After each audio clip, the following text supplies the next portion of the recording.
Jurors won't be anonymous in the upcoming trial of alleged crime boss Michael Miskey and associates. Gina Mangieri explains why as the long-awaited trial is set to kick off next week.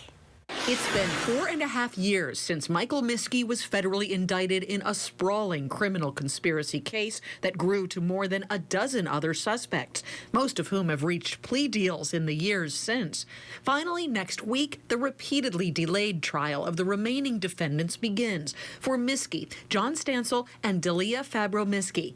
The top federal law enforcement official in Hawaii, Claire Connors, is taking the lead in the trial. But the judge today rebuffed her request to keep the jury's names hidden from the defendants, something called semi-anonymous in legal filings. Having a semi-anonymous jury in any trial is for sure the exception rather than the rule.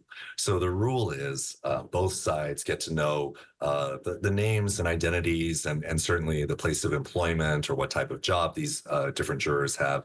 Exceptions are extremely rare, even in high-profile cases.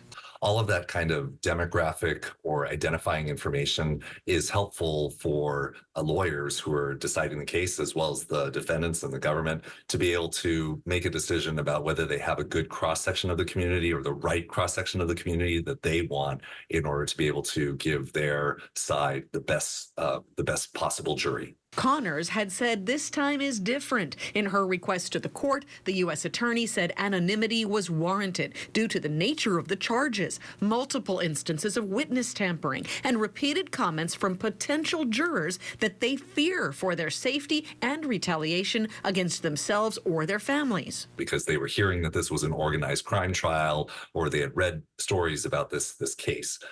So certainly the government had good reason to ask for something like this. But Judge Derek Watson said the jury selection process is too far along, and defense counsel has known names and other identifying information about potential jurors since October, with no restriction on sharing the information with Miskey and others. So the judge was questioning why the timing of this was brought up at this point in time. The other thing that was going on was that the judge was noting that so far, even though jurors had expressed the concern about being intimidated, none of them who had appeared in front of the court case had actually reported that they were contacted or that they were actually threatened or intimidated. Watson also ordered that defendants will be provided with notice of jurors' identity 2 rather than 1 business days prior to their appearance. Miskey's trial starts next week. KHON2 will be there to cover it. Gina Mangieri, KHON2 News, working for Hawaii.